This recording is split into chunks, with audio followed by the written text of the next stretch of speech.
Good evening, and welcome to another episode of Prince Hall Think Tank. My name is Dave Gillarm. I'm past master of Mount Pisgah Lodge number 53, located in Columbus, Georgia, and I also serve as the Grand Historian for the Most Worshipful Prince Hall Grand Lodge of Georgia, where the Honorable Bruce A. James serves as our Most Worshipful Grand Master. Tonight's show will be definitely very informative, and as always, feel free to post your questions to the Prince Hall Think Tank Facebook group or the Prince Hall Think Tank Facebook page or the event page for the show. Feel free to ask your questions, and if we're going to try to get to as many of these questions as we can towards the end of the show. For the disclaimer, the views and opinions that are expressed by us tonight in no way reflect the views and opinions of the Grand Lodges in which we hold membership. So next, we're going to have Brother James Morgan to give us his introduction. Thank you, Brother Gilliam. Welcome. Happy Memorial Day weekend to everybody out there in internet land. I am James Morgan. I am the Worshipful Master of Corinthian Lodge number 18, operating under the Most Worshipful Prince Hall Grand Lodge of the District of Columbia. And I also serve this jurisdiction as the Worshipful Associate Grand Historian. It's an honor and a privilege to be here once again with you all, and I look forward to a healthy and lively discussion as usual. This evening, we have a very special guest. I know for our regular viewers that we look kind of light tonight because the two brother Collinses are off doing handling some other personal things. They're probably still, I don't know what they told me and Dave, man, but they're probably still at a cookout somewhere. And we're still holding the fort down. But tonight we have a very special guest. This person is a good friend, a good mentor of mine, and worshipful brother Tahuti Evans. He is the Worshipful Grand Historian of the Most Worshipful Prince Hall Grand Lodge of the District of Columbia, and that would make him my direct supervisor. So tonight, I hope we do really good. But all jokes aside, he's a good brother, a good friend. Just to give you some background on Brother Tahuti, he is a veteran of the United States military. He is a former college professor. At one time was on the board of trustees for the University of District of Columbia. He was a founding owner and proprietor of the House of Kemet bookstore, which was I believe the largest black-owned bookstore in the District of Columbia, if I'm not mistaken, Brother Tahuti. He's a teacher. Sorry. He's a teacher and friend to many, and he's a world traveler, traveled all around the world and everything, and he is very, very, very learned in the history of Prince Hall Masonry. And for those who follow me in my Masonic career, he's one of the people who I definitely credit with pouring into me. So a lot of times when you hear me, you hear him, and it's just an honor and privilege that we can get you on here tonight, Brother Tahuti. Well, thank you very much for inviting me to participate with you. It's a good weekend, a good time to participate for myself. Again, I would just like to congratulate you and the founders of this forum for developing a way that Prince Hall Masons can have intelligent discussions with this new tool, the internet. Most of the members I've run into my age or older are babies in terms of using the internet and don't use a lot of the modern technology as well as you millennials do.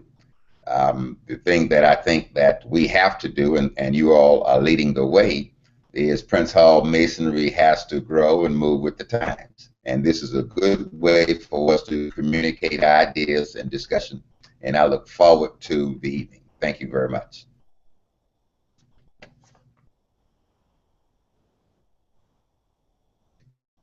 All right, thank you, sir.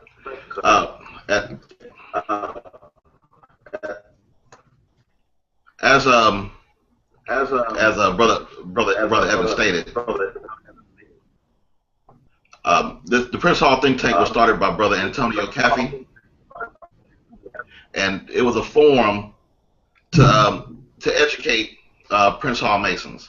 And this is one of the shows that's been highly requested about the Prince Hall Masonry involvement in the Underground Railroad. And to get more about the purpose of tonight's show, will be done by Brother James Morgan. There we go. Yes, the purpose of tonight's show, as stated on the flyer, is Prince Hall Masonry and the Underground Railroad. For those who don't know, for all three of you, early in United States history, one of the big economic phenomena that occurred that was a crime against humanity was the transatlantic slave trade. Um, with the transatlantic slave trade, you had millions and millions of people of African descent who were forced to migrate from Africa to North Central South America and the adjoining islands.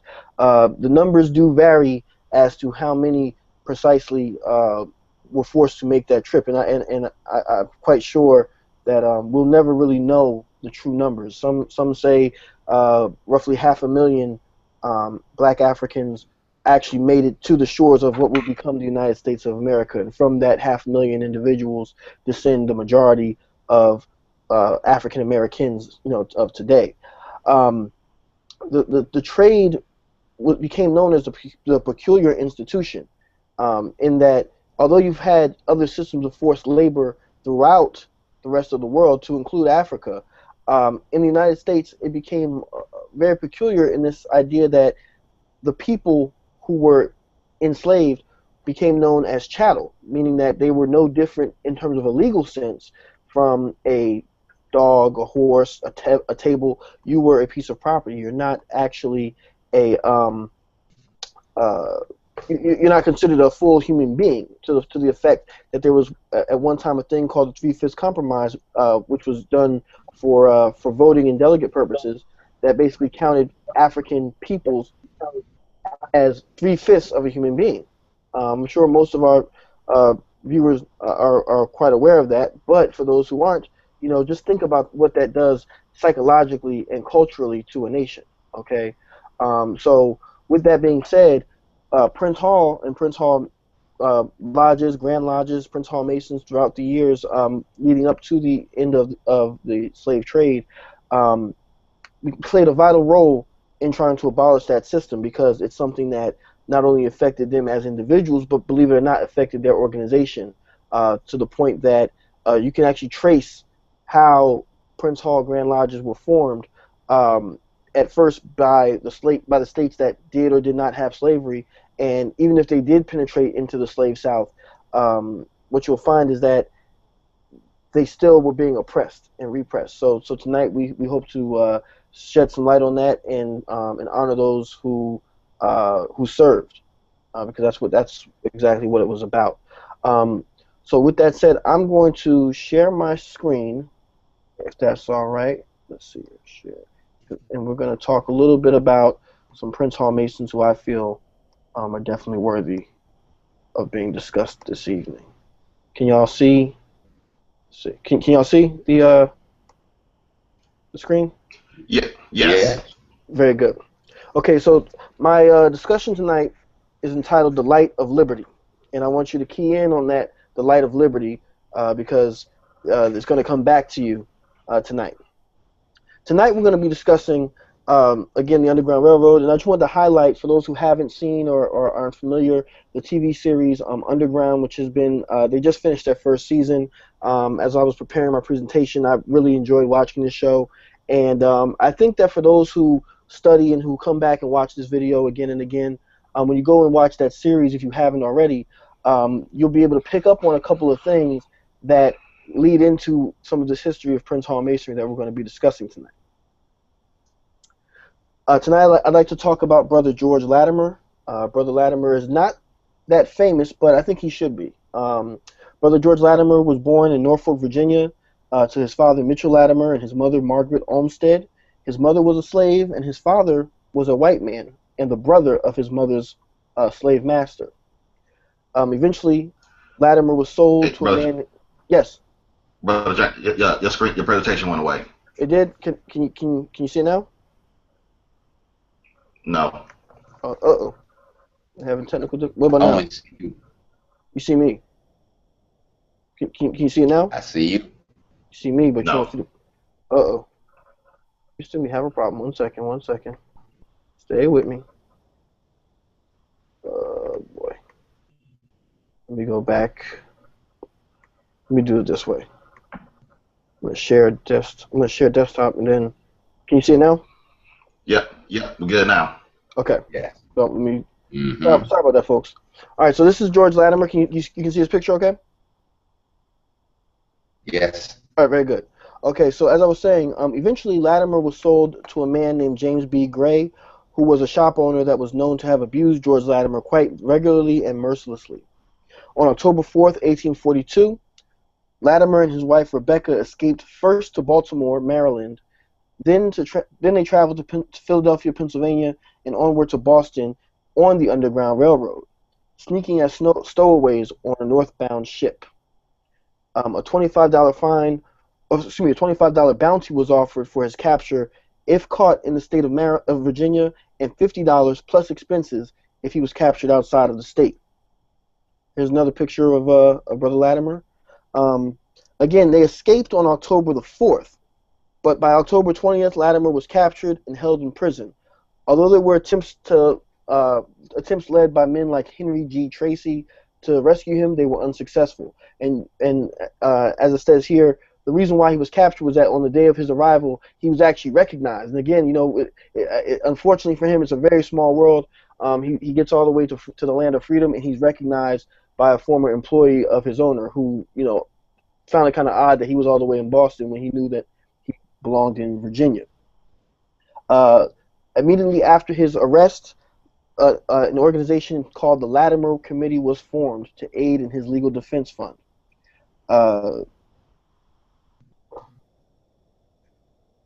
there were several petitions that were issued from the Latimer Committee, to include one petition delivered to the State Assembly which contained 64,526 signatures and weighed 150 pounds. And yes, they did weigh the paper, okay, by the time it was delivered on February 17th, 1843.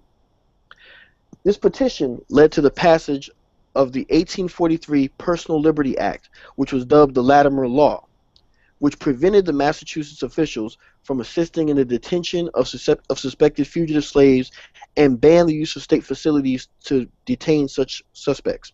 Now, I want you to pay attention to this because, again, we know that the federal government passes the Fugitive Slave Law, which makes it mandatory upon the white citizens to aid and abet slave catchers with retaking runaway property, as they're known. So this law, the state law, actually conflicts with the federal law that's on the books. Okay, so you can see the build up and the lead up to the Civil War in later years with this. And mind you, George Latimer's case became national news. He became a hero upon his release.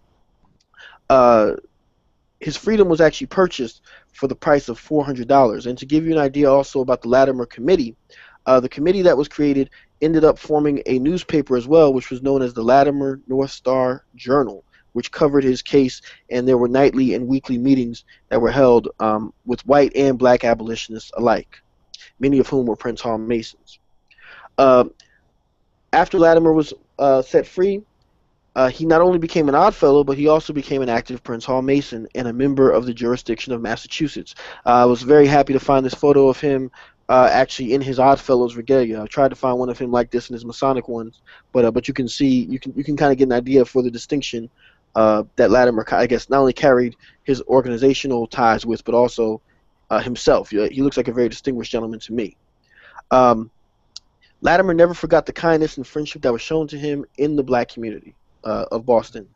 Some of the men that would help Latimer go from being on defense to offense in the fight to end slavery were actually Prince Hall Masons as well, and some of his very good friends. And here are a couple of people who Latimer worked with, who were also very active Prince Hall Masons, who had helped him in his time of need. And after he got settled, he basically joined the team. Here we have Most Worshipful Past Grand Master Lewis Hayden, who himself had also escaped from slavery from the state of Kentucky, okay, and became very active in the abolitionist movement as well. Most Worshipful Past Grand Master John J. Smith. Past Grand Master Smith is known Masonically for being the last person living who had been a member of the original African Lodge number 459. And then we have Brother Edward G. Walker, who was the son of David Walker, and the first black man elected to a Massachusetts state office. Okay. These men would all come together to help liberate Shadrach Minkins, who Brother Gillarm talked about many episodes ago. You got to go dig in your files. But Shadrach Minkins was in a similar situation as Brother Latimer was, and eventually he was actually, it basically was a jail bust. They forced their way the into the court, black and white citizens alike.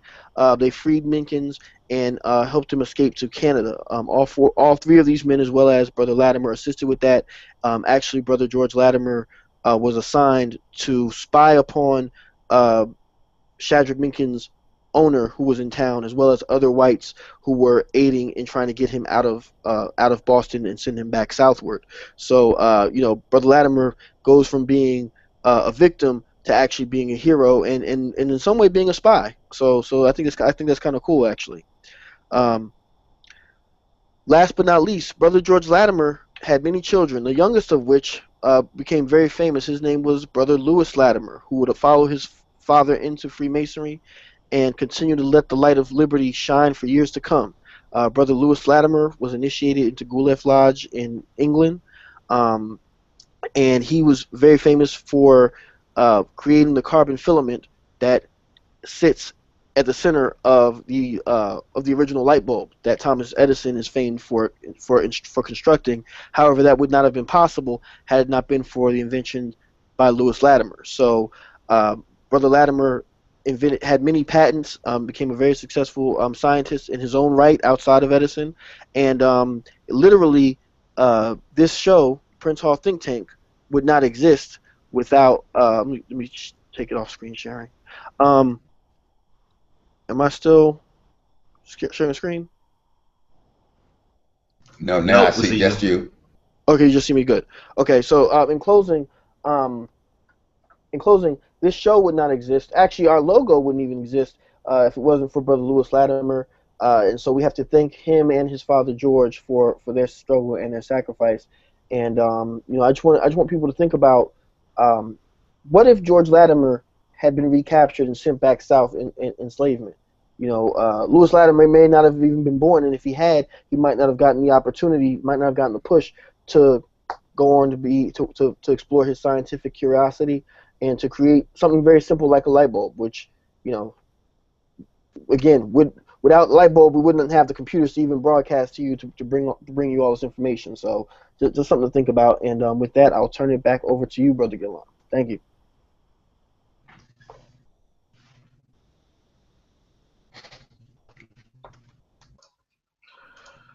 All right, thank you for that, Brother Morgan. That was definitely very insightful. Before I get into my presentation, when we talk about the Underground Railroad and slavery and the South, in the state of Georgia, we didn't have any lodges until after the end of the Civil War. And our first lodge appeared in 1866. So as far as our membership involvement, it's kind of varies. We had scattered Masons throughout the state, such as in Augusta, there was a Reverend Robert T. Kent, who was actually made a Mason in Philadelphia, then moved to Augusta. And we had a couple other in the Savannah area as well. So with this presentation, I'm actually going to show, it's going to involve some men who later became Prince Hall Masons.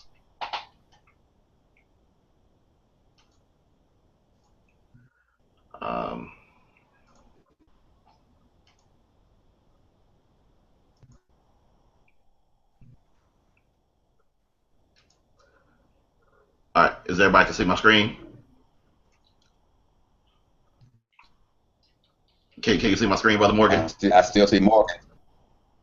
I can see you. I can see the screen. All right, so it's on the presentation. Okay. All right. So now, we'll talk about the Underground Railroad. And when I will talk about what's led to the Underground Railroad, I have to first talk about Reverend George Liles. Now, his last name, it has different spellings on it. I've seen it where it's spelled Leile, and he also went by the name of George Sharp, which was his master's last name. Reverend Liles was born a slave in Virginia in 1750, and in his youth he was brought to Georgia. When he comes to Georgia, he starts ministering. He becomes a member of his master's church. He loves Christianity, and he wants to start. He's worried about the slaves' welfare. So after being ordained as a minister in, I believe, 1773, 1775, he went on to form what is now known as First African Baptist Church in Savannah. Now, there's still a little argument if this First African Baptist Church in Savannah was the first Black Baptist church in America, or is another church in Virginia. So he gets ordained in 1775, and this made him the first Black ordained Baptist preacher in the colonies. The Revolutionary War is breaking out, and his master sets him free. During this time, Reverend Liles also ministered to the slaves. He's starting to become very, very popular. And after he was free from slavery in 1778, his master was later killed in battle. The master's sons tried to re-enslave George Liles. So to prevent this from happening, he sails for Jamaica in 1784, where he continues his ministry there. He goes on to start some more churches, and by him going to Jamaica, he becomes the first missionary from America, Black or white. He continues to live his life. He lives a long and very productive life where he continues to minister and convert people to Christianity. So now we talk about the church that he essentially started. This is basically a present day picture of First African Baptist Church. This was it was organized in 1773 and was one of the first Black Baptist churches, first Black Baptist churches in America. The current property was obtained under the leadership of Reverend Andrew Marshall. Now, in this church, there's actually a subfloor. And in the subfloor, that's where, and it has, and the tunnels led out to the river. So slaves would come in from the river, go through the tunnels, and they would come underneath the church. The church also has vent holes in the floor, and as you see, which form a cross. The ceiling was made into a quilt pattern, and if you're familiar with the Underground Railroad, the quilts were a signal that the place was a safe haven. So it had the vent holes so the slaves could breathe, and it had the quilt. Instead of putting an actual quilt up, they made the ceiling into a quilt. So this church became a very prominent stop on the Underground Railroad, where they would come in and they would continue to go north into freedom. But now, what is the connection? This church, the church was rebuilt by former slaves. They would earn extra money to gain their freedom. The master builder at the time was a man named James Maryland Sims. So if you remember from earlier shows, James Sims becomes, in 1870, he becomes the first Grand Master of the Prince Hall Grand Lodge of Georgia. So it was under him that the subfloor was built, that these vent holes were put in. The ceiling was made into a quilt. So in the upper pews of this church, it still has Hebrew writing. There's a lot of African spiritualism that was designed inside of the church.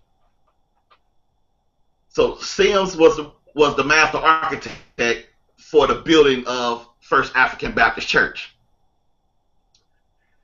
And other people that were involved with the church was Deacon C.L. de la Mata. He was a deacon during this time that slavery existed, so he would have been there when slaves came in, and he would have helped push them north. And Deacon C.L. de la Mata becomes the first Grand Secretary of the Prince Hall Grand Lodge of Georgia. And another deacon that was at the church was Brother James Hooker, who later became a member of Eureka Lodge Number 1. So these three men were just a few that was instrumental in a station on the Underground Railroad who later became Prince Hall Masons in Georgia. Now, as Brother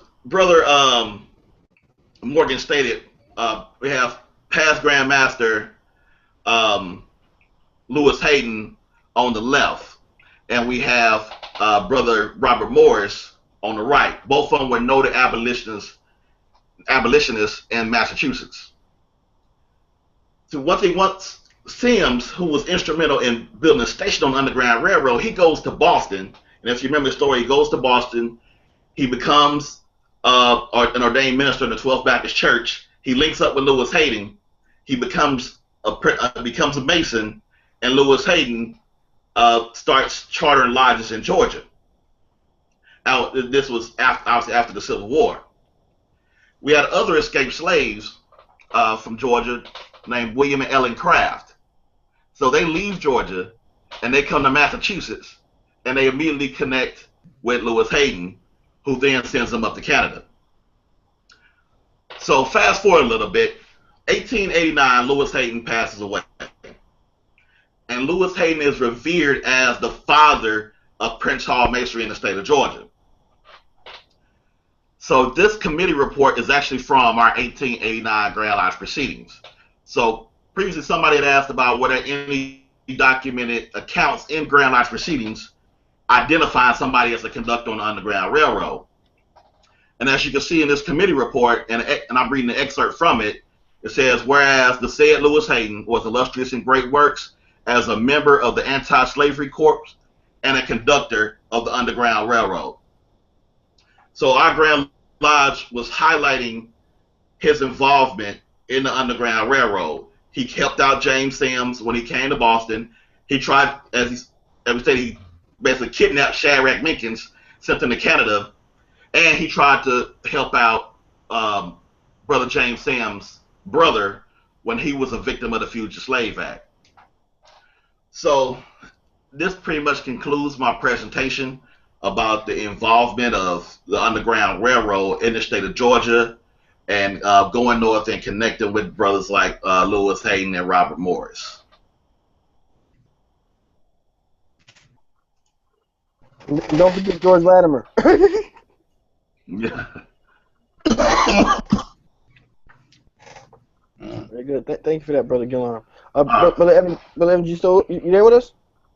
I'm with you, and I'm ready to make a presentation.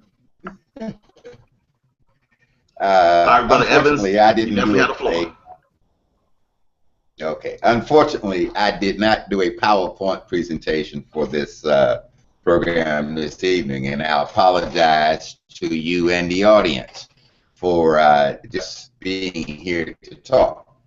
But the thing that I guess I would like to say more than anything else about the Underground Railroad, today, again, I am so happy that we are using our modern skills, that is modern technology and skills, to look at our history in more depth.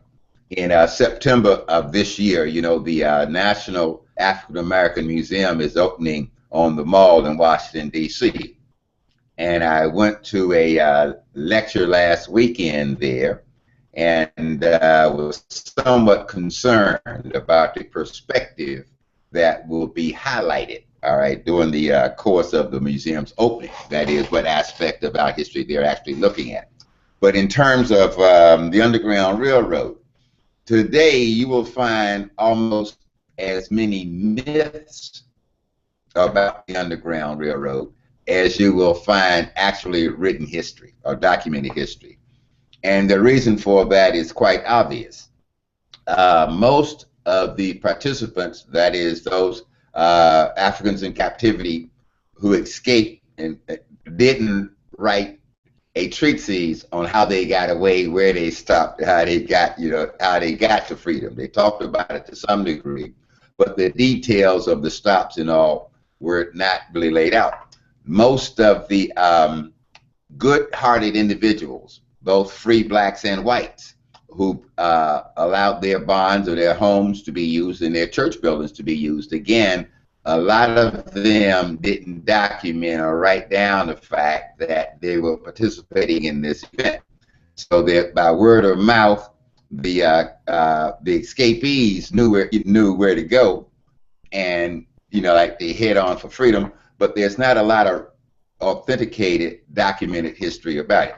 As an example, if you would go online on Google and Google the Underground Railroad and maps of the Underground Railroad, you will see these lines on maps, and which a lot aren't true at all.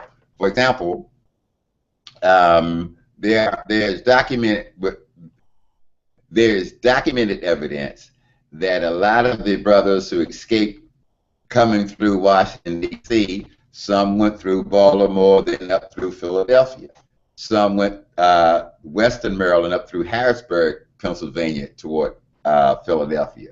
But some took a western route and went as far west as Pittsburgh to move on into Ohio and moving on up into Detroit.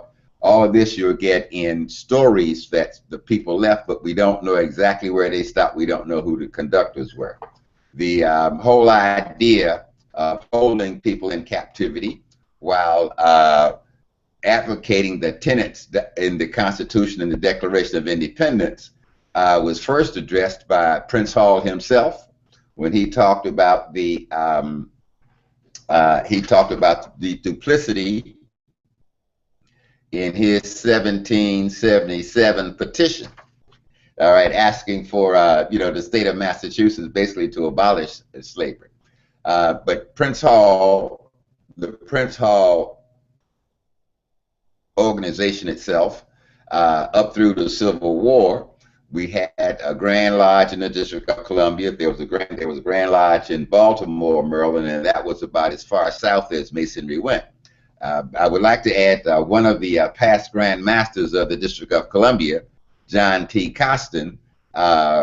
There were several newspaper reports about his travels through Georgia. He was one of the, he left to go actually organize blacks in Georgia to vote and help set up the Black Republican Party in Georgia to vote, more so than there were no reports of his setting up any lodges. But again, the brother did go south from D.C. To help the brothers out through the captivity, get their lives organized in a formal sense. The thing I think we need to emphasize too about Prince Hall Masonry, back in the a year ago, Brother Morgan and I participated on a program and we called the Hidden Hand. We talked about hidden aspects of Prince Hall Masonry that we generally don't address. And number one, today we joined the craft for entirely different reasons than brothers in the late 18th century and brothers in the 19th century. For example, here in Washington, D.C., the brothers saw Masonry as a tool to use toward their freedom. And to prove it, after they formed Socialized number one, they went into court several times and won their court cases. And the court cases helped them establish the right to own land in the District of Columbia property, the right to be grandfathered in before the black codes in the district were written and therefore not apply to them. But more importantly, they found a sense of brotherhood with some white Masons. There's a brother here in the district who wrote a paper that appeared, I think, in the Flax's magazine, but I know it was printed in the Masonic Digest of the Prince Hall Grand Lodge of the District of Columbia. The article was called One Face Public and One Face Private. And that is that there were several well-known white Masons who privately helped black Masons where they found them move forward. Here in the District of Columbia publicly, though there was no outright public association between the two groups, the Grand Master of Masons of the District of Columbia, the White Mason of the District of Columbia, allowed the brothers to use his garage to hold lodge meetings again. But going back again to the specific point of the Underground Railroad, we, young men like yourselves, really have to pick up the baton and start detailing the Masons, the lodges that were used, and the churches that was used, start putting pinpoints in the maps in order to make the maps real. All passengers of the Underground Railroad did not go north, as is assumed. In Georgia and in South Carolina, very specifically, a lot of brothers and sisters escaped southward in toward Florida. Over in Texas and western Louisiana, a lot of the brothers and sisters escaped southward into Mexico. So everything wasn't heading north. And it's details like that that has to be written out and documented in order for our story to be told more completely. Again, the other thing, if I could just to backtrack, the thing that I do note about the African American Historical Museum that's going up on the mall, there were a lot of white professors of African American history in attendance and giving information. In fact, we've had a couple. Brother Morgan brought one through the library, all right, that is getting her PhD on our history. And what we're finding is here in 2016 that now that we are, quote unquote, an acceptable part of the American population, what was exclusively a black area of inquiry, that is looking at our history ourselves, now has become a major area of inquiry for whites who are getting their advanced degrees, looking at our history from a different perspective. As an example, one of the more prominent white presenters of our history in 2016 is the young lady called Kate Masur, who's written extensively about the Civil War. What she fails to point out is in 1862, Abraham Lincoln met with 5 prominent black men in Washington, D.C. at the White House. The first time there was ever an official meeting between African Americans and the president in the White House.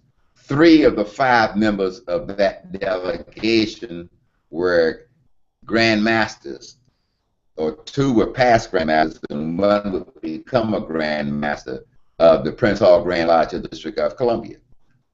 Unfortunately, one of the more prominent black historians who wrote about this meeting, Dr. Benjamin Quarles, who taught at Morgan State University, HBCU, in his book about where he mentions the topic, he called these 5 men 5 handpicked Negroes, went to meet with the president, not knowing that the citizens of the District of Columbia had a community-wide meeting and elected the 5 delegates that they wanted to represent them. By the way, that meeting was about what should happen to the freed population after the Civil War. Abraham Lincoln's plan was to send all black people, free and former captives, that is, those who were just freed by the Civil War, to Panama.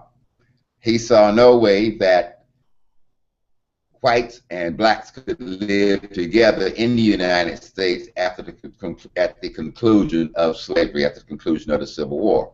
But with meeting with these 5 men and these men not buying into his plan, Lincoln dropped the plan after that meeting. It never came up again. Consequently, a year later, 2 years later, he was assassinated, and so the plan never came into effect.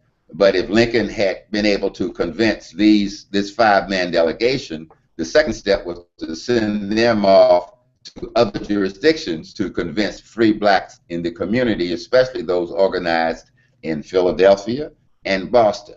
What's most important about the free blacks in Philadelphia and Boston? They had probably the most powerful grand lodges of free blacks in the United States. And if he could get the intelligent community in Boston and in Philadelphia to follow his plan, perhaps we wouldn't be having this discussion here in the United States today, because, again, his plan was to ship us all out to Panama. So as we are developing a historical look, and we are bringing those to forums like the Black Think Tank or the Prince Hall Think Tank, again, I think it is a very progressive and forward step as Prince Hall Freemasonry steps forward into the 21st century with this new technology. I don't know Facebook, it's all great. I don't know what the Twitter will do, and I don't know what inventions our young folk will come up with in the next 5 years or so. But continue to go down this path. And let me take a break so that we can take some questions from the viewing and listening audience. Thank you for that, Worshipful Evans. Very, very, very enlightening. Very enlightening. Brother Gillum, are we ready with any questions? Yes, we are definitely ready. Yes, we are definitely ready.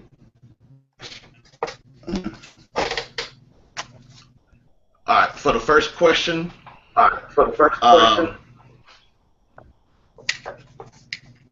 Did John Brown seek help from Prince Hall Masons to plan his revolt? You got that, Brother Morgan, and feel free to chime in, Brother Evans. Actually, I do. And it's funny that that question was asked, because I remember thinking about John Brown the other day and kind of saying, oh, maybe that'd be something interesting, but I said, no, let me go in another direction. And then I was perusing Masonic Abolitionists, Freemasonry in the State of Illinois, by Right Worshipful Darrell Lamar Andrews. So you definitely want to check this book out. Great book. In here, Right Worshipful Andrews actually discusses John Brown and details how John Brown actually was housed on his way to Harper's Ferry by this man right here, Most Worshipful Past Grand Master John Jones, and his wife. He actually stayed in their home, was able to refresh himself as he went forward in Harper's Ferry. And we know that Past Grand Master John Jones and his wife were that they were involved with the Underground Railroad and the abolitionist community. He doesn't really get into whether or not they helped him plan or anything like that, but we do know at the very least that they did assist him on his way to Harper's Ferry. How much they knew or whatnot, I'm not sure at this particular moment. However, that's for you, the viewers, to come back and let us know, because we can't do all this research by ourselves, guys. We need you too.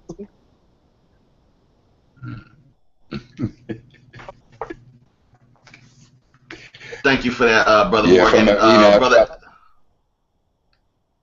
Now I'm just going to add, from my sources in history, there is no mention again of John Brown and Prince Hall Mason. However, that doesn't surprise me, because a lot of our history has been kind of covered up under this cloud of secrecy.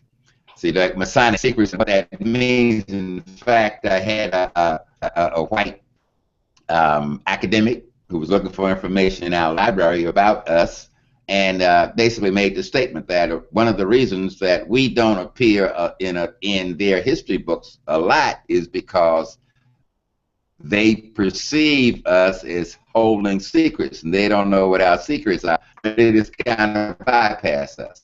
But again, that's something else that we can look at it. But I doubt if there was any of the Grand Lodges, I don't think, made any official statements. And if brothers in any of the lodges in Western Pennsylvania at that time, I'm thinking of the 1850s, during that time span, there were no black lodges in Western Maryland, just in Baltimore.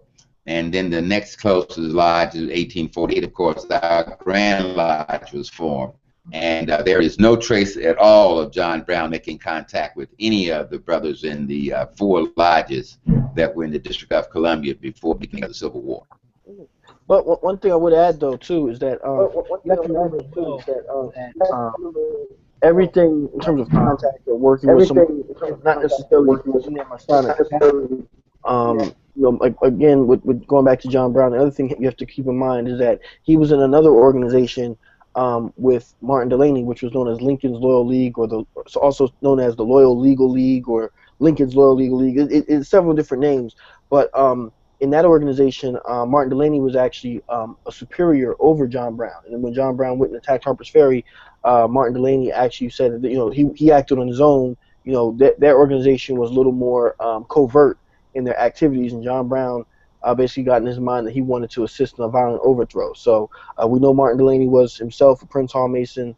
Whether or not they worked together in Martin Delany's Masonic capacity, you can question that a little bit. However, we know that he was a Prince Hall Mason, and he did work with John Brown as well. And as I said earlier, we know that he worked with, or at least he stayed with past Grandmaster John Jones on his way to Harper's Ferry. And there's a little bit of evidence saying that they kind of knew, wink wink, that what he was planning when he got to his destination.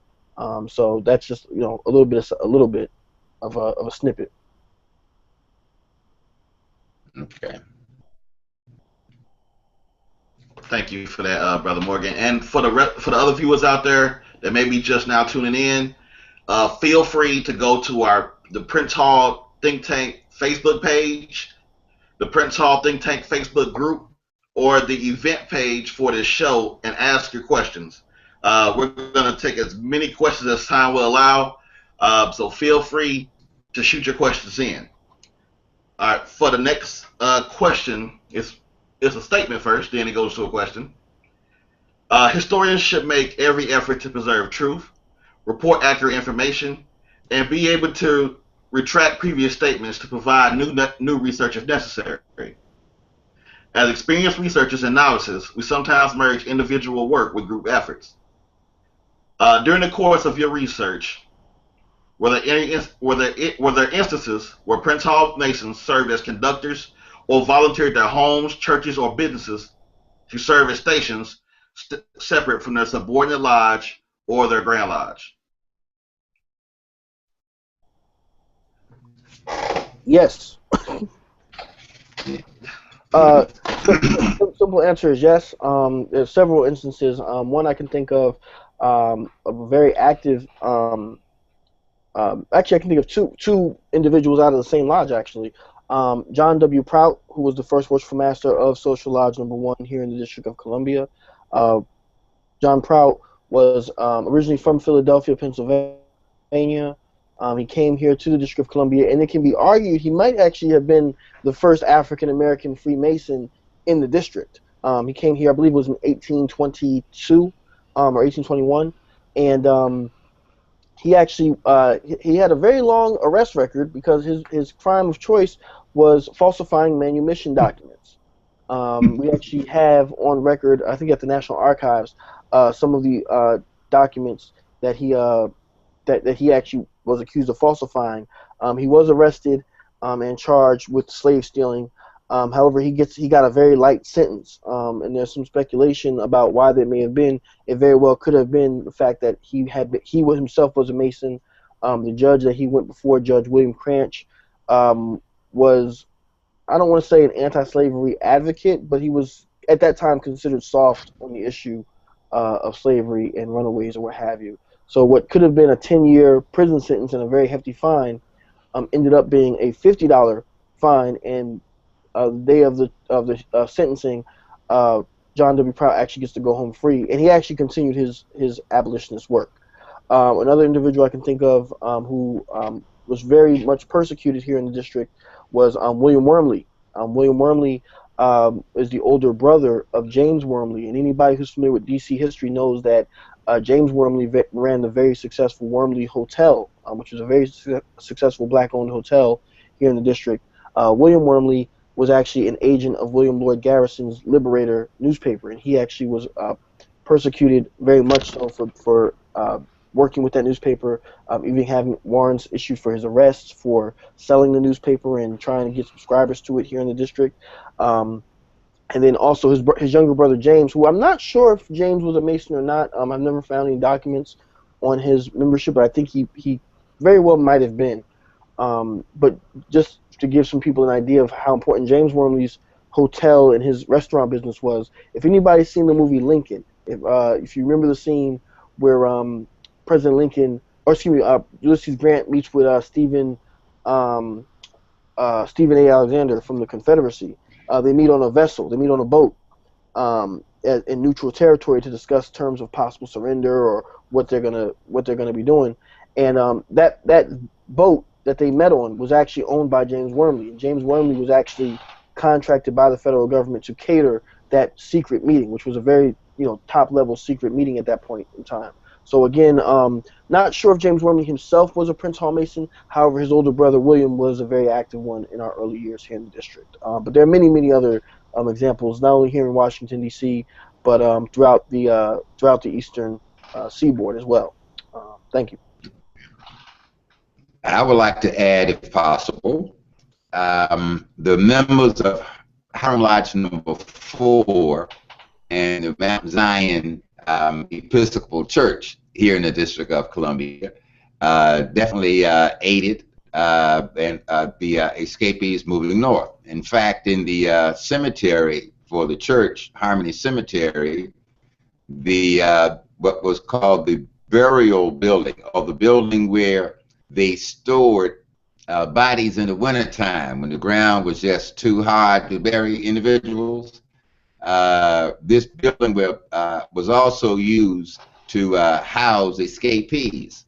The cemetery itself sits along our famous Rock Creek that runs through the city, and that was in fact the trail of the Underground Railroad through the District of Columbia, ran along what was called Rock Creek, going out to the western part of the city and on into the western part of Maryland, rather than heading eastward, northeast toward Baltimore. So we don't have the specific names of the individuals, but since the members of the lodge were also some of the founding members, well, no, they weren't were members of the church, not founding by that time, but they were founding members of the cemetery. I would make the assumption and would draw a straight line without fact at this time that they built their building purposely in a design that it was completed in for the purpose of hiding stowaways overnight, so that they could, or during the daytime, so they could travel at night on up the river, the creek bed, moving on toward freedom. But again, it's not. It just wasn't a general intelligent thing to publicly let your name be known that you were helping individuals what they call contraband escape on into freedom. So it was a very secret process of helping individuals along the way. And as James pointed out, John W. Prout, the first master of Social Lodge number 1, one of the things as an educated man, he was also the principal of the school. And as an educated man who could write, he was charged with forging documents so that freedom passes those persons moving on north of here. So that's the one Prince Hall Mason that we can absolutely name who participated. Okay. One person I want to throw in there, he's been mentioned several times already, and that is past Grandmaster Lewis Hayden of Boston. Past Grandmaster Hayden did use his home to house fugitive slaves. And I stated earlier, two of the most famous ones that he had, two of the more famous ones that he housed was William and Ellen Craft, who escaped from Macon, Georgia. There was stories that Lewis Hayden kept gunpowder in his house, and that if anybody was trying to come and steal the slaves, that he would blow his house up. So he was definitely one that not only had, I guess, Masonic involvement, maybe with the lodge or Grand Lodge, but he definitely used his own home to house slaves as well. All right, to move on to the next question.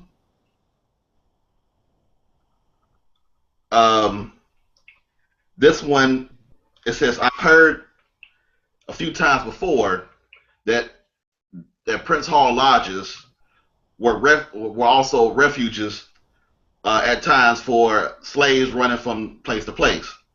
Does anyone or can anyone or does anyone or can anyone know for sure if this statement was true that the lodges were also safe houses for fugitive slaves?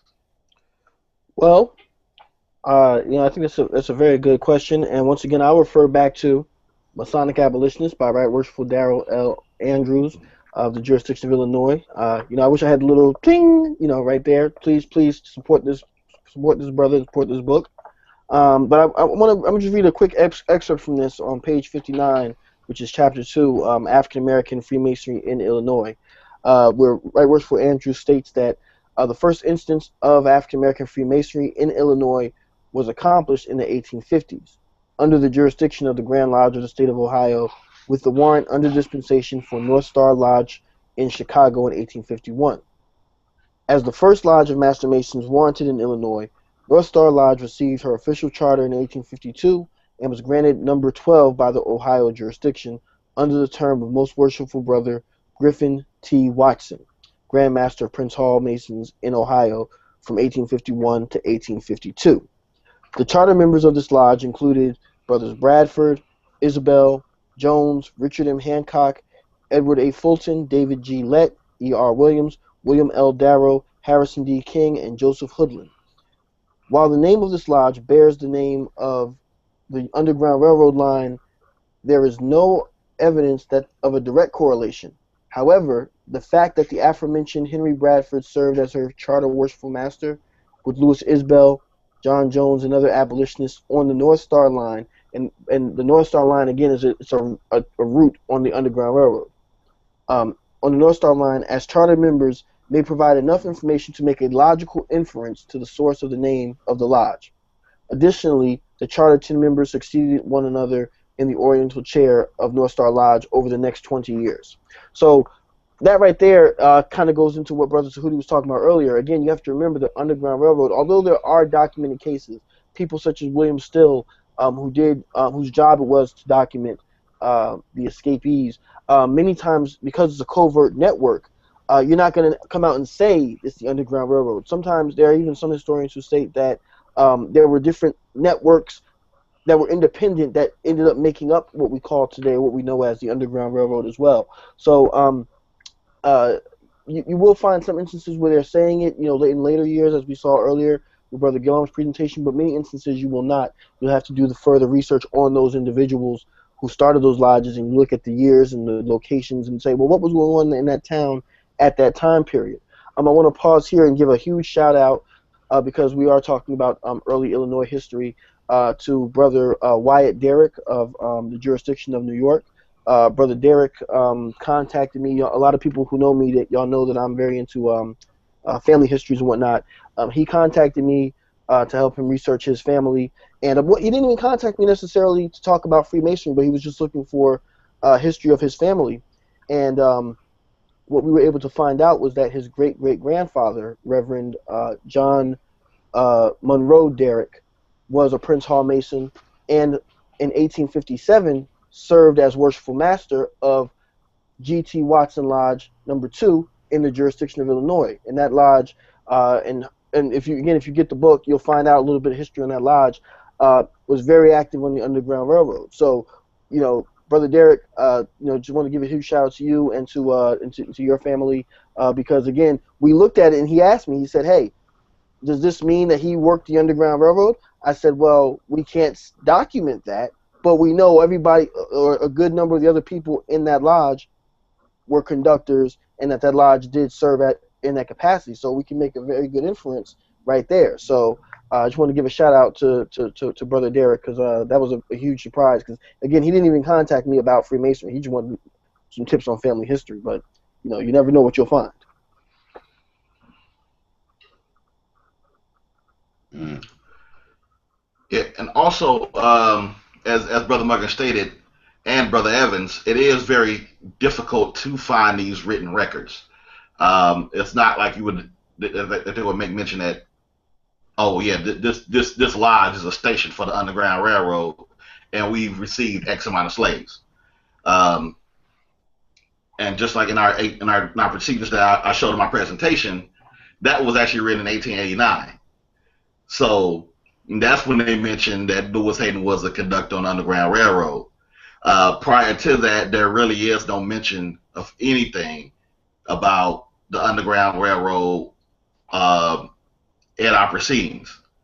So, and also in Daryl Brother Andrews' book, if I remember correctly, he talks about a lodge in Cairo, Illinois, and this is the area where I'm from, and I'm actually in this great state of Illinois right now.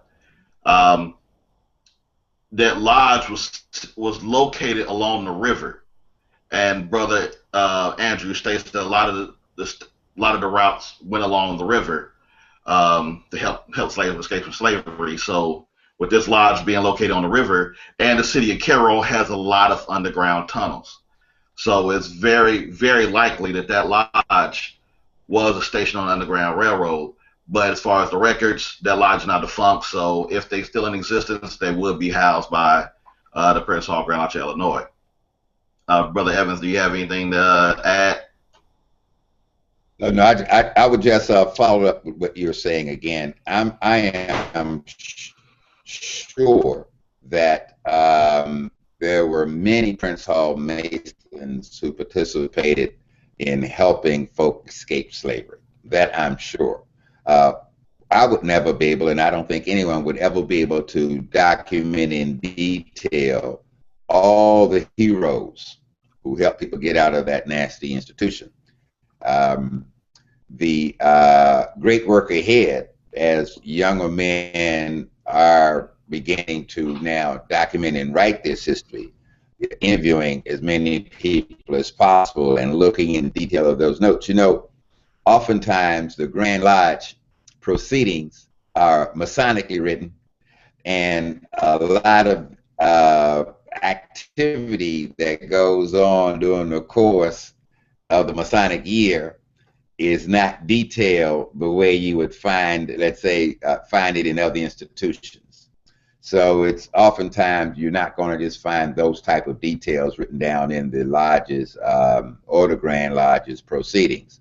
But again, just the fact that blacks helping blacks get out of slavery is probably the biggest secret of white history. I'll put it that way, because if they didn't know, those who were escaping and those who were helping were much, how do I put it? They were more like foxes than we have any idea. But again, you couldn't travel throughout this country. In fact, let me add a point. In 1862, after the war broke out, a lot of blacks from Northern Virginia escaped into the District of Columbia. In fact, it was so many in the district, the marshal for the district tried to lock up as many people as possible as being fugitives. But one of the things that pushed Abraham Lincoln to emancipate the slaves in Washington, D.C. in April of 1862 was the fact that it was so many escaped people in the District of Columbia being helped by so many free blacks in the District of Columbia that it was causing turmoil. So the way to end the turmoil quickly, he just ended slavery in the District of Columbia. And this was what, 8 months before he issued the proclamation, January of 1863. So the lodge people knew that free blacks in D.C. would help hide them. Free blacks in D.C. would help provide clothing for the escapees so that they wouldn't look like they had just escaped off a plantation someplace. In other words, they wasn't in the raggedy clothes. The free blacks in D.C. who had been there a while and developed wardrobes would give their used clothing to a lot of these persons just escaping, so that they wouldn't look like they were, fresh off the farm. So again, I don't, the social lodge #1, I don't think there's one mention in any of its minutes about helping with the Underground Railroad. But the fact of the matter is that that was one of the main activities that they were engaged in. Okay. Thank you for that, Brother Evans. Now, this question is going to deal with the myth. Um, and as we stated, when we're dealing with our history, and if you go back to the episode, the ins and outs of Masonic research, when you're doing these things, you have to look at the dates. And if you look at just look at the dates, some of the stuff that you will hear will you'll realize instantly that it doesn't make any sense. Such as the myth about Prince Hall or the African Lodge's charter that was issued to Prince Hall was involved in something regarding the Boston Tea Party. And if you look at it, that would be completely crazy because the Boston Tea Party happened in 1773, if memory serves me correctly, and he didn't even request a charge in 1784. So it was impossible for the Boston Tea Party to be about African Lodge's charter. So with this question is, were there any women that were also members of the Order of the Eastern Star involved in the Underground Railroad? And since we got two DC guys here, I'll let you all handle that one. No. No. Oh Lord, why you set us up like that? Oh Lord. No. That's an easy question to answer. I'm sorry, James. I don't want to butt in, but it's the easy question. The Order of the Eastern Star didn't come into existence until after the Civil War, for the most part, in the black community. I think Thornton Jackson was said to have gotten the permission to bestow the degree is somewhere between 1870 and 1874. All right, it's up in the air. There's a newspaper article. It's called the Pacific Appeal. Pacific, like the Pacific Ocean. The Pacific Appeal, October of 1825, which 1885, which mentions that, written by J.B. Kelly, that T.A. Jackson of Washington, D.C. organized a chapter of the Eastern Star in Philadelphia, Pennsylvania in September of 1873. It is in the records here in the District of Columbia that he organized the first chapter of the Eastern Star in the Prince Hall Order in 1874. Actually, what that is stating is that the first Grand Master to officially give permission to have an Eastern Star chapter in its jurisdiction occurred in Washington, D.C. in 1874, Grand Master Myers. But there's also a newspaper article which addresses the fact that in North Carolina, it is said that an Eastern Star chapter was formed in North Carolina about 1872 or 1873. So those are the first three areas where there were black women in the OES. So well after the Civil War, so no, there were no Eastern Star chapters or women involved in the Underground Railroad while slavery was in effect. There might have been, well, put it this way, there might have been some women who helped during the period of slavery and became Eastern Stars later. But the order itself didn't exist until after the end of the institution. James? Well, one thing I would say about that piece, and this goes not only for women but also for men as well. And I know we highlighted it a little bit, but you have to keep in mind as well is that oftentimes when we talk about the Underground Railroad, we hear the stories of the conductors. And in this case, we're saying, a lot of times we're saying Prince Hall Masons who were conductors or whatever.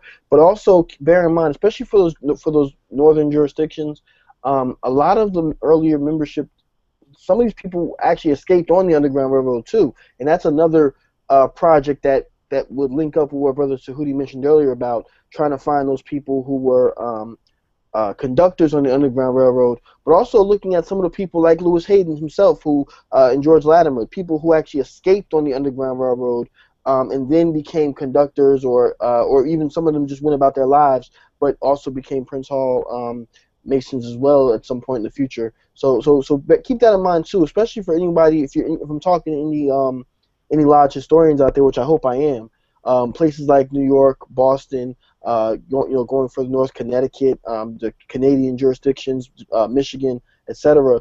As you're looking at your early lodge histories, really try to think about where some of these people came from and whether or not they were native to that state or to that town, or hey, did they escape from somewhere in Mississippi or Georgia? Can you find that history and then come back and publish something about it? That's something I would definitely encourage people to check out.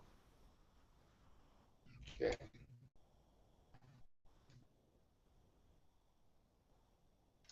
Thank you for that, Brother Morgan, and Brother Evans. Um, this question, I think we kind of touched on it earlier, but it asks, is there any evidence to corroborate the story behind Prince Hall Masons leaving carvings on walls or other indicators to make escapees aware that the location was a safe house? Now, before I turn over to Brother Morgan and Brother Evans, and I think I mentioned it earlier, at First African Baptist Church in Savannah, in the upper pews. Now, granted, we didn't actually have any lodges in Georgia at the time. At the time slavery existed, but those carvings were written in ancient Hebrew, and they've never been translated. To my knowledge, they have never been translated. So those carvings could say this is a safe haven. The quilt was supposed to have been one of the identifiers that the location was a safe haven for to house slaves. So those markings could very well say a lot as well. And we know that from James Sims and Brother De La Mata and Brother James Hooker, they were also at church at the same time. Another pastor who later came in, who I believe he may have been involved right around slavery, was Reverend Emmanuel K. Love, who later became a member of the Grand Lodge as well. So these men could have knowledge. They could have been able to write in ancient Hebrew, just like we saw earlier in a table meeting of African Lodge, table lodge held in African Lodge, that they were speaking in Mandingo. So I wouldn't see as far-fetched as some of our early members being able to write in Hebrew as well and be able to leave secret markings. But as far as the lodges go, I've personally never heard of it or seen any evidence to say that the Masons left carvings to notify that it was a safe house. But Morgan and Brother Evans. Well, I think it's important again to understand the nature of the Underground Railroad and that it was a covert operation. So, were there Masons who may have done something like that, or maybe even marked their building, or sometimes you see or hear stories about one lamp to say there's open space, two lamps to say they're full, or other kind of codes. I would say there probably were that to answer that question, there probably were or was a group of people who did that at a specific time. But you have to remember too that just as you have people conducting the Underground Railroad and creating these kind of codes, you had an industry really of people who were trying to crack these codes. So I'm sure that specific question about marking buildings or something like that was probably true at a certain time at a certain place. And were there Masons involved with it? Very likely. I'm quite sure that the more research that we do, we'll find out that people, and we've seen to some degree already, that escaping slaves might have seen a Prince Hall Lodge or an AME church or what have you. As we saw, as Brother Gillon mentioned about First African Baptist Church, they would have known certain codes or certain things. But again, those systems change. It's not just they establish one thing and it keeps going, all throughout. These things change. But the bottom line is that it's not the individual code that's important. It's the action behind the code and the fact that you have a system, a network of people ferrying captives to freedom. That's the important part the specific techniques would have varied from state to state, region to region, and even year to year or month to month even. So yeah. Okay. And if I could add, or even add, first I want to ask a question. Are there any pictures of this ancient Hebrew writing that's in these churches? Or yeah, is there any pictures of it? If so, please send them to me. We have the Right Reverend Frederick D. Massey, who I know reads Hebrew. And what I will do, is immediately go. I will take a day off and go over to meet him at his church and put some of my old Hebrew books in his, and perhaps we can figure out what the writing is saying. That's what I'd like to do. To see if they're just symbols, or if it's actually a written statement. That's item number one. But like James said, I wouldn't be surprised. We were not, most of the captives were not stupid people, despite how they've been portrayed by other historians as such. Again, to come over and learn a new language, to pick up and decide to accomplish what was accomplished by the brothers in captivity was no easy task. Everything wasn't getting lashed by the back out in the field. There were, as we say, house slaves. There were those who worked in stores. There were those who were craftsmen. There were all type of brothers held in captivity and sisters held in captivity. So to say that they wouldn't have developed their own system of using symbols as guides, I mean, it's just like we all know about the song about "I'm gonna slip away." We all heard about the song about drinking out of this gourd, which meant traveling by water. We all heard the song about "O Canaan Land," which talked about going to Canada. So there were a lot of symbolic directions given in some of the spirituals and in some of the language patterns that we use that were guides to help people. Again, even today, remember, we don't use the English language exactly the same way the Europeans use the English language. Our young folk from time to time always recreates what we call slang, all right, in the use of this language. So we've been doing this during the entire period of our captivity and living patterns here with these people since we were brought from Africa. So I wouldn't doubt it. All I'd like to say is let's get some pictures of it if we can. And like I said, I know one expert that I would like to show it to, and perhaps we can decode what those symbols are actually saying.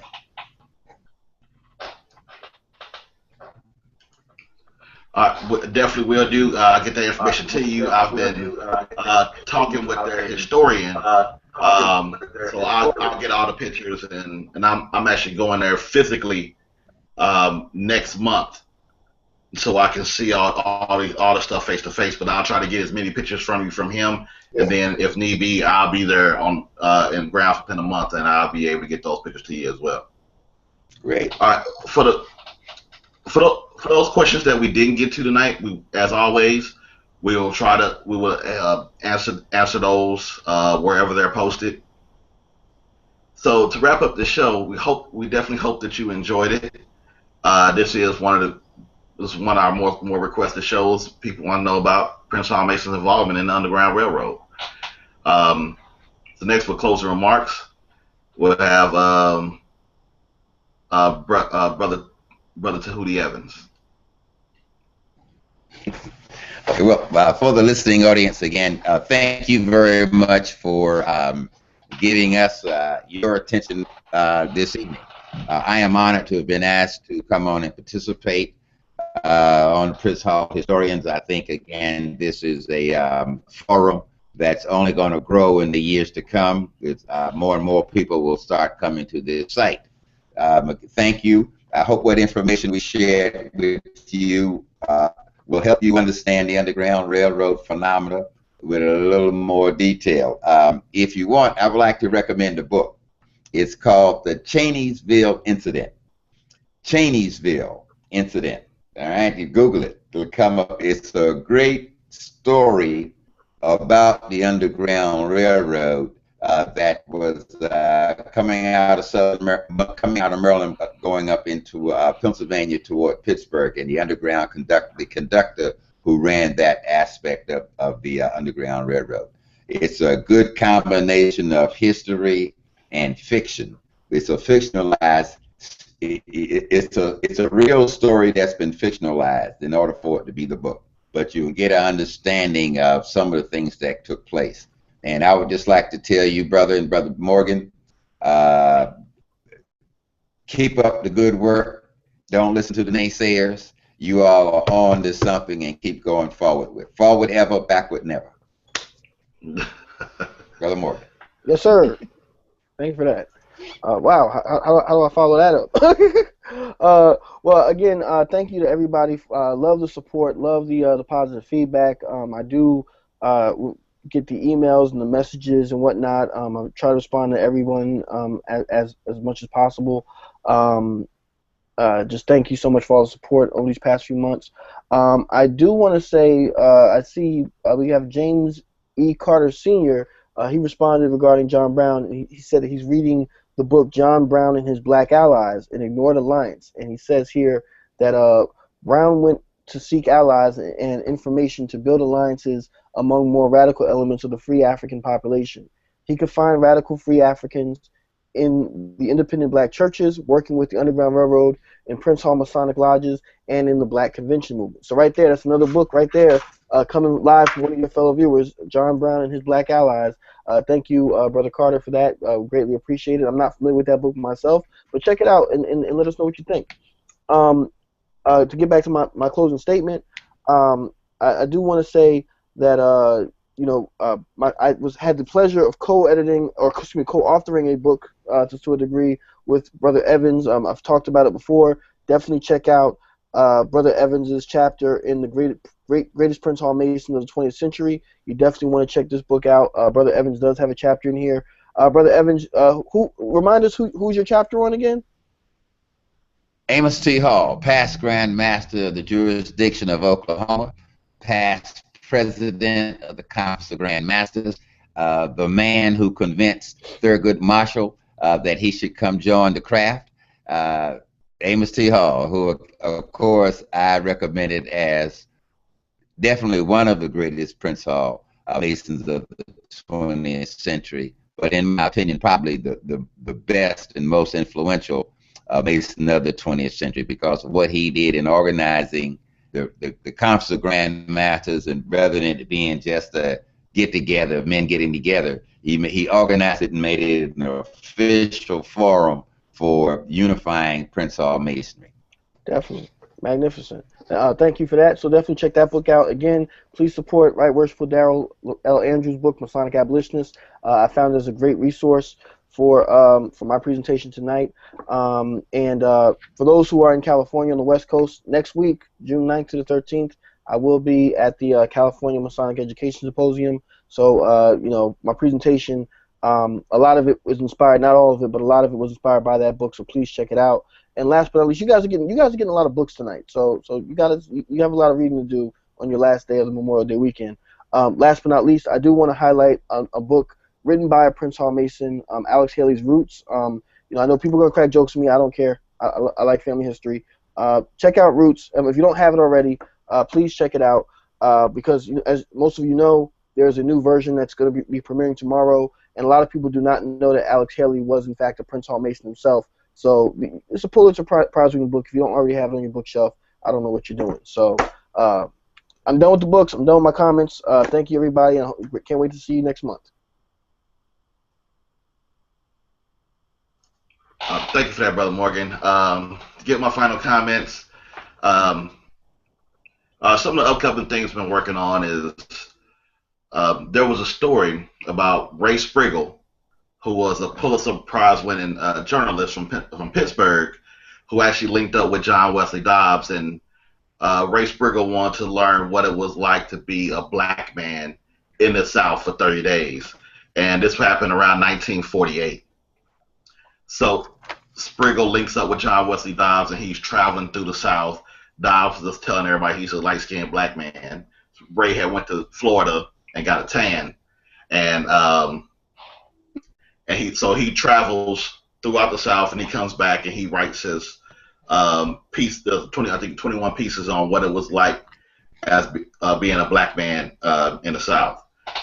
Other stuff I just finished. I was a guest speaker for the Mound City National Cemetery, Mound City National Cemetery in Mound City, Illinois, Memorial Day program where they honored the Desert Storm veterans, and it was very emotional for me because I got to honor my older brother who served in Desert Storm, and to have him present, and he didn't know that he was the actual reason why I joined the Army.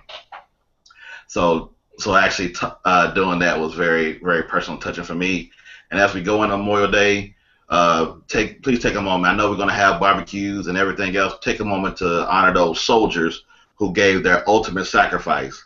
And tonight, as you can see, I'm wearing my memorial bracelet for our first sergeant, Joe J. Garza, who was killed on 28 April 2003. He was the first sergeant of headquarters and headquarters company, 1st Battalion, 30th Infantry Regiment, which is part of the 3rd Infantry Division. So I'm wearing this in memory of him, and I definitely will be honoring his memory on tomorrow. And lastly, for our next show, and we ask for comments all the time about ideas about shows, and we have a lot planned out pretty much throughout the rest of the year. But one show that we plan on doing later on, it was actually toss up between two. One was involving Prince Hall Masons that were also Buffalo soldiers, and the other one was about Prince Hall Masons during the Reconstruction era, and who was legislators, politicians, that aspect. So that is actually what our next show is going to be about: Prince Hall Masons during the Reconstruction era. So we look forward to seeing you next month. And as always, feel free to go to the Prince Hall Think Tank page, the Prince Hall Think Tank Facebook group, and any other event pages, and leave your comments, your questions, your suggestions. We take it all in. Hey, Brother Gillum, I'm sorry, Brother Gillum, before we sign off, I forgot, we forgot to answer the most important question of the night. Do you prefer salt or sugar on your grits? Oh, man. Well, me personally, butter and salt, man. Brother Evans, you said salt? Oh, I'm sorry. I said butter and salt. Maybe a little bit of milk, but you don't put sugar on grits. That's all right. Hey, look, they barbecue one way in North Carolina, they barbecue another way in Kansas City, they barbecue a third way in Texas, right?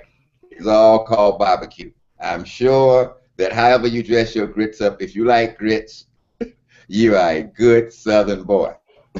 It's not a Northern dish, and it's hard to mess up grits unless you don't put enough water in the pot. There you go. So, Brother Gillard, what's your take? This is my take, and I actually during my early days in the military, my friend Derek Jordan used to tell me every single morning that I was messing up some grits. Every morning he told me that I was messing up my grits because I put butter and sugar in it. The Grand Assistant Historian Dr. Ron Robinson makes sure he talks about me every single day and disowns me every single day for putting butter and sugar on my grits. So that's the way I roll. Butter and sugar on my grits. And you know what? See, I know people are going to talk about me, but it's okay. You know what? Honestly, I think it's the most ridiculous debate ever because honestly, I'll do either or. It depends on my mood that day. Honestly, so when people now I see people debating, I'm like, I sometimes I do sugar, sometimes I do salt. I don't, but hey, I didn't realize that this is more important than who you're voting for in President of the United States. It's more important than anything we talked about tonight. Salt or sugar on your grits. Prince Hall Think Tank, we want you to come tell us which one is more important, which one is better. Please let us know. Thank you. What about gravy? You ever put gravy on grits? Oh Lord, see that's some old school stuff. You just took it to another level. All right, we'll go ahead and close out tonight. One, thank you all for tuning in. As always, please shoot your comments. And couldn't close out a show. We definitely miss brother Ken Collins and brother Preston Collins, and also we also give every show we give a shout out to the founder of the Prince Hall think tank, brother Antonio Caffey. Without him, this wouldn't even be possible. So thank you for your support, and we look forward to seeing you next month.